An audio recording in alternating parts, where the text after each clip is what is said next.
नमस्कार, स्वागत है आप सबका जीएस एकेडमी हिमाचल के यूट्यूब चैनल में। स्टूडेंट्स, तो आज का हमारा टॉपिक रहने वाला है 8वीं अनुसूची में जो भाषाएं शामिल हैं। ओके, तो जब मूल संविधान लागू हुआ था उसमें केवल जो 8वीं अनुसूची है उसमें केवल जो है 14 भाषा ही शामिल थी। ठीक है, अब देखिए कौन कौन सी है। असमिया है, बंगला है, गुजराती, हिंदी, कन्नड़, कश्मीरी, मलयालम, मराठी, उड़िया, पंजाबी, संस्कृत, उर्दू, तमिल व तेलुगु। ठीक है, तो जो 15वीं भाषा शामिल की गई वो कौन सी भाषा थी? सिंधी भाषा थी। ठीक है, सिंधी। ओके, तो सिंधी को जो शामिल किया गया है, सिंधी भाषा को शामिल किया गया है 1967 में। ओके, तो 1967 में जो संविधान का संशोधन हुआ था, 1967 में जो संविधान संशोधन हुआ था, देखिए 21वां संविधान संशोधन हुआ था 1967 में। 21वां संविधान संशोधन हुआ था, तो उसमें 15वीं भाषा सिंधी को शामिल किया गया था। 71वां संविधान संशोधन 1992 में हुआ था, उसमें कितनी भाषाएं शामिल की गई थी? 3। तो इसके लिए आप लोगों ने याद रखना है नमक। तो नमक से देखिए क्या क्या हो जाएगा। नेपाली,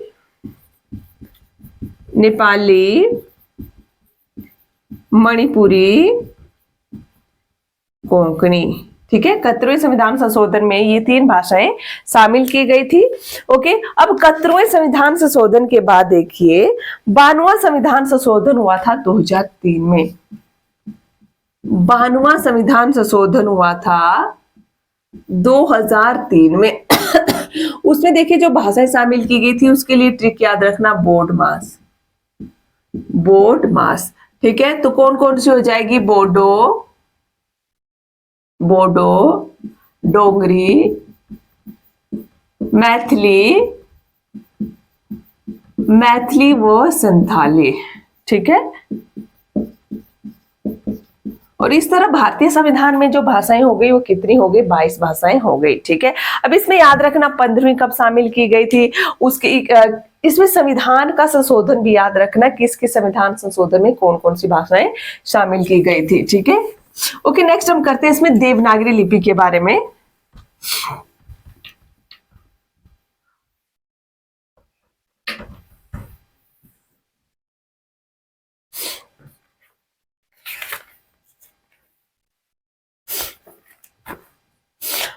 ओके, तो देखिए जो देवनागरी लिपि है, देवनागरी लिपि का विकास कैसे हुआ, इस तरह का इसमें जो क्वेश्चन आएगा वो करेंगे। ठीक है, तो जो देवनागरी लिपि का विकास का क्रम है तो देवनागरी लिपि का विकास हुआ है ब्राह्मी लिपि से। ठीक है, अब देखिए जो ब्राह्मी लिपि है उसको किस किस तरह से बांटा गया है। तो ब्राह्मी लिपि जो है, ब्राह्मी लिपि में जो शैलियां थी, एक दक्षिणी शैली थी और एक इसमें उत्तरी शैली थी।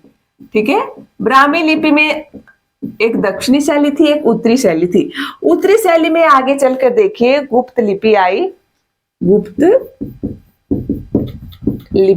तो गुप्त लिपि आई 4वीं व 5वीं शताब्दी में। ठीक है, गुप्त लिपि के बाद देखिए क्या आता है। गुप्त लिपि के बाद सिद्ध मातृका या कुटिल लिपि, सिद्ध मातृका या कुटिल लिपि।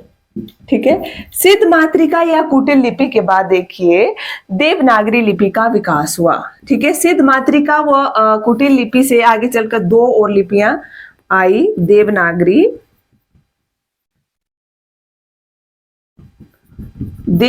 लिपि व शारदा लिपि। ठीक है, तो देवनागरी लिपि का संबंध हिंदी भाषा से है, तो 9वीं शताब्दी में देवनागरी लिपि।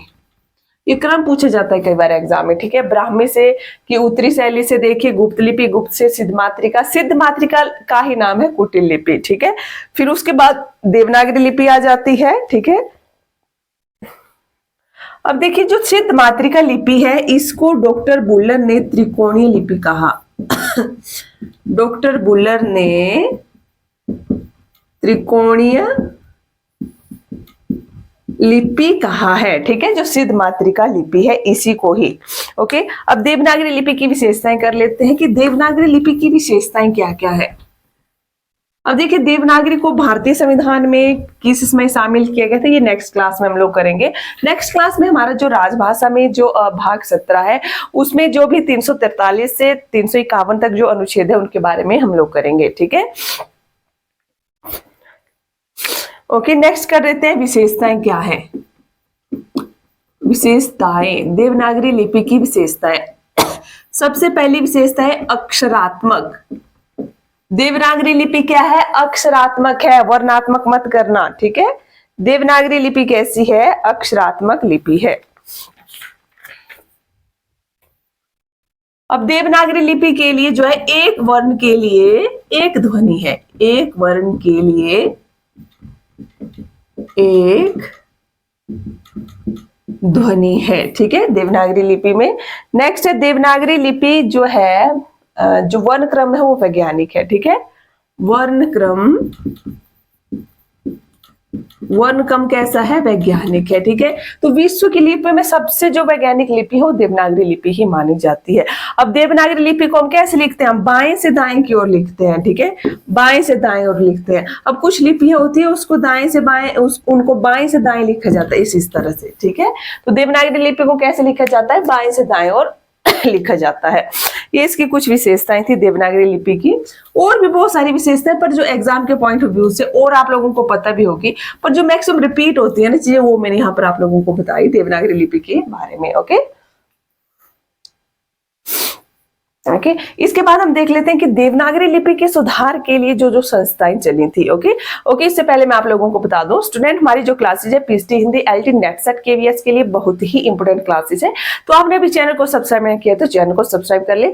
इसके पीछे हमारी लगभग 45 वीडियो आ चुकी है हिंदी साहित्य की, तो आप लोग उनको भी, जो भी चैनल में नए हैं वो पीछे वाला भी अपना जो है कंप्लीट कीजिए, क्योंकि यहाँ पर आप लोगों को बहुत ही डीपली करवाया जा रहा है आपके एग्जाम के पॉइंट ऑफ व्यू से। ओके, अब देवनागरी लिपि के सुधार के लिए प्रयास, ठीक है। तो सबसे पहले जो प्रयास किया गया था 1904 में बाल गंगाधर तिलक द्वारा, बाल गंगाधर तिलक द्वारा किया गया था। ओके तो उन्होंने अपने पत्र जो है केसरी के लिए उन्होंने एक फॉन्ट तैयार किया था, ठीक है। उसमें 1926 जो टाइपों की कटाई से 190 टाइपों का उसने एक फॉन्ट तैयार किया था, ठीक है, बाल गंगाधर तिलक ने अपने पत्र केसरी के लिए। ओके तो उसने एक फॉन्ट तैयार किया था, उसको ही तिलक फॉन्ट कहा जाता है, तिलक फॉन्ट कहा जाता है। उसमें पहले देखिए लगभग 1904 के लगभग उसमें फॉन्ट थे, परंतु बाद में 190 फॉन्ट उन्होंने उसमें छांट कर रखे थे, ठीक है। अब देखिए दूसरे नंबर पर है अ की 12 खड़ी, अ की 12 खड़ी। अब देवनागरी लिपि के लिए जो अ के 12 खड़ी का सुझाव है वो किसने दिया था? ये दिया था सावरकर बंधुओं ने, सावरकर बंधु, ठीक है। कहाँ के थे ये? महाराष्ट्र के जो सावरकर बंधु है, उन्होंने अ की 12 खड़ी का क्या है सुझाव दिया था, ठीक है। और महात्मा गांधी ने अपने पत्र हरिजन में जो है अ की 12 कड़ी के हिसाब से प्रयोग किया था। ये पॉइंट भी लिख लेना, महात्मा गांधी ने अपने पत्र हरिजन में इनकी जो अ की 12 खड़ी है उसके हिसाब से इसका प्रयोग भी किया था। ओके नेक्स्ट आ जाइए। अब देखिए जैसे जो अनुस्वार है, अंग है, य है, न है, म है, इनके लिए इनके स्थान पर अनुस्वार का प्रयोग, तो ये सुझाव किसने दिया था? आप देखिए अनुसार के प्रयोग का जो सुझाव है ये दिया गया था श्याम सुंदर दास द्वारा, श्याम सुंदर दास द्वारा जो है अनुस्वार के प्रयोग का सुझाव दिया गया था, अनुस्वार प्रयोग का सुझाव दिया गया था श्याम सुंदर दास के द्वारा, ठीक है।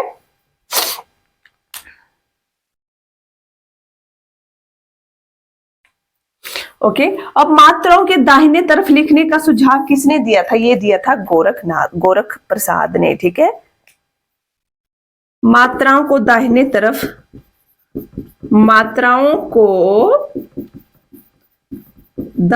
तरफ लिखना, ये दिया था गोरख प्रसाद ने। गोरख प्रसाद ने ये सुझाव दिया था देवनागरी लिपि के लिए, ठीक है।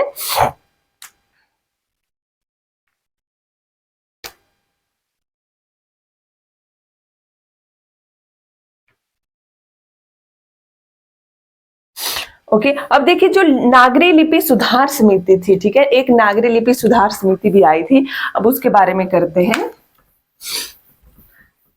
तो उसमें जो सम्मेलन हुआ था उसकी अध्यक्षता की गई थी महात्मा गांधी के द्वारा।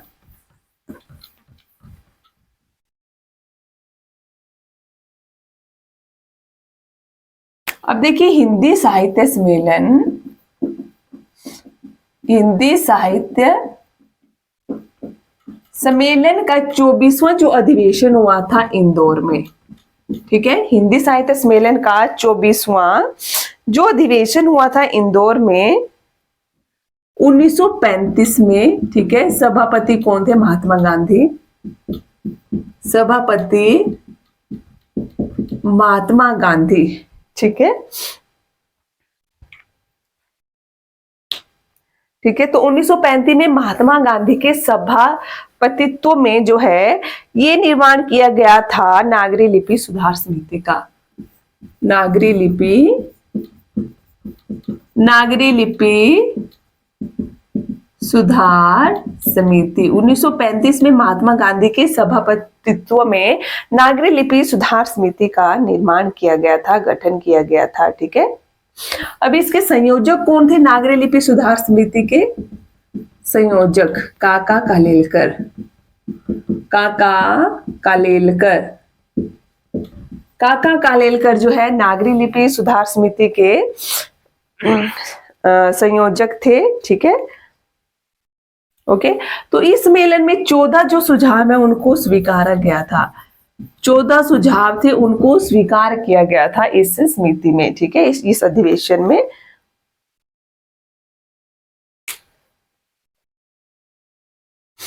अब देखिए नेक्स्ट आता है उत्तर प्रदेश सरकार के बारे में, ठीक है। उत्तर प्रदेश सरकार, ये भी नागरी लिपि जो सुधार समिति है नागरी लिपि से ही जुड़ी हुई है। तो उत्तर प्रदेश सरकार ने 31 जुलाई 1947 में नरेंद्र देव की अध्यक्षता में नरेंद्र देव की अध्यक्षता में, ठीक है, नरेंद्र देव की अध्यक्षता में इन्होंने नागरी लिपि सुधार समिति का निर्माण किया। अध्यक्षता में नागरी लिपि सुधार समिति का गठन, ये तो यहाँ से क्वेश्चन पूछे जाते हैं, ठीक है, कि उत्तर प्रदेश सरकार ने कब जो है नागरी लिपि सुधार समिति का गठन किया था? ये किया था 31 जुलाई 1947 में नरेंद्र देव की अध्यक्षता में, ठीक है। अध्यक्ष कौन थे? नरेंद्र देव की अध्यक्षता में किया था, ठीक है। और इसमें जो है कितनी बैठकें हुई थी? 9 बैठकें हुई थी, 9 बैठकें। ओके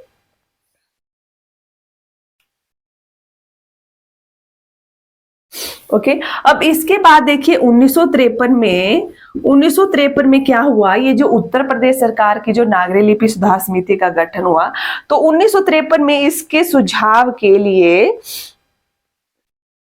तो इसके सुझावों पर विचार करने के लिए लखनऊ लिपि सुधार समिति का गठन किया गया, ठीक है।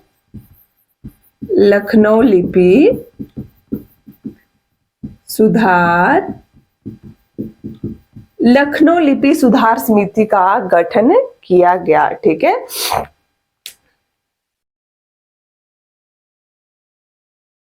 ओके अब देखिए जो उत्तर प्रदेश सरकार की अध्यक्षता में जो लिपि सुधार समिति थी, इसमें एक क्वेश्चन ये भी बनता है, ठीक है, उस बैठक की अध्यक्षता किसने की?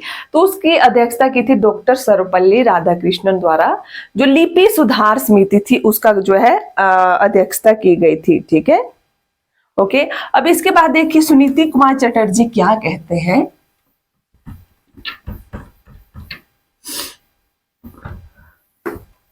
सुनीति कुमार चटर्जी क्या कहते हैं?